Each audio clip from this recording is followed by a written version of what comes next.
Total Sports Zone. All sports, all action, one zone. You know, sometimes you see a contract in professional sports and the number just makes you scratch your head. Well, today on The Explainer, we're diving into a new Major League Baseball deal that might seem a little strange at first, but it actually tells us a ton about where the game is at right now. All right, so the San Francisco Giants just made a pretty big move, landing infielder Luis Arraez. And this is a guy who's built his entire reputation on doing one thing and doing it better than almost anybody else. And what's that one thing? He is, without a doubt, one of the best pure contact hitters in all of baseball. He's not one of those guys trying to launch the ball into the upper deck. No, he's just an absolute machine at putting the bat on the ball and finding the green grass. Simply put, the guy just gets hits. So what do they pay for this elite hit-getting skill? $12 million. A one-year deal. Okay, let's unpack this because, look, that number should make you ask a question. I mean, think about it. How does a two-time league leader in hits, a hitting champion, end up with what is honestly a pretty modest $12 million deal? Seems kind of low, right? Well, the answer tells you so much about what front offices are looking for today. All right, so the first piece of the puzzle is something we can call the modern hitting paradox. And it's all about this huge shift in how baseball teams think about scoring runs. Here's the bottom line. Batting average? It just isn't the king it used to be. Not even close. You know, ever since analytics and sabermetrics really took over, teams are now laser-focused on the most efficient way to get runs on the board. And that classic stat that made guys famous for 100 years, well, it's taken a back seat. And this right here shows you that disconnect perfectly. On one hand, you've got what Arraez does better than almost anyone. Rack up hits, keep that batting average high.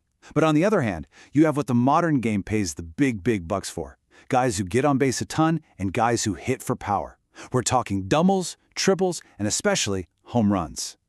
And if you look at his numbers from last season, you really see this paradox in action. I mean, look at this. He led the entire league with 181 hits. That's incredible, but only 8 home runs. And his on-base plus slugging, you know, OPS, the stat everyone's obsessed with now, it's just not at that elite level.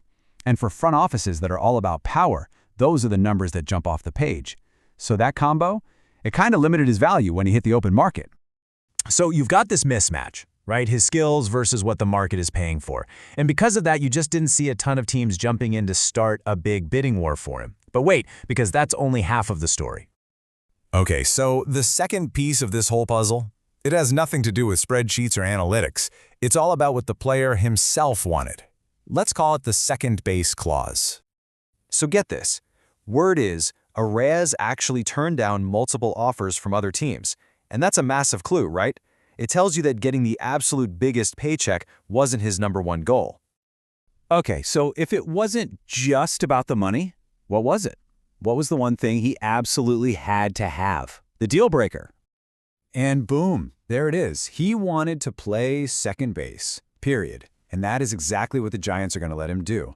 Think about it, that's a really specific demand. A lot of other teams might have already had a star second baseman, so they just couldn't make that promise. They couldn't, or maybe they just wouldn't give him that guarantee. So you put those two things together, right? The way the market values a player like him, and what Arraez himself really wanted, and suddenly you've got a deal that makes perfect sense for everybody involved. I mean, this really was the definition of a win-win. Arraez gets his non-negotiable. He's the starting second baseman on a team that's trying to make the playoffs. And what do the Giants get? They get this one-of-a-kind hitter who almost never strikes out, and they get him for a great price. It fills a huge need for them without having to empty their wallets. See, this deal wasn't about the Giants outbidding everyone else. It was about them being the perfect fit, the one team that could give him both the role and the opportunity he was looking for. So the really important takeaway here is that this deal was built on a perfect match of needs. It wasn't just about the numbers on a spreadsheet. And honestly, in a sport that's so dominated by data now, this is just a great reminder that the human element, you know, a player just wanting to play a certain position can still be the thing that makes or breaks the deal. And all of this really leaves us with a much bigger question, one that gets at the heart of baseball today. In this age of the home run, where everyone is swinging from their heels trying to hit it 500 feet, what's a simple base hit really worth anymore? That's something for all of us, fans and front offices, to really think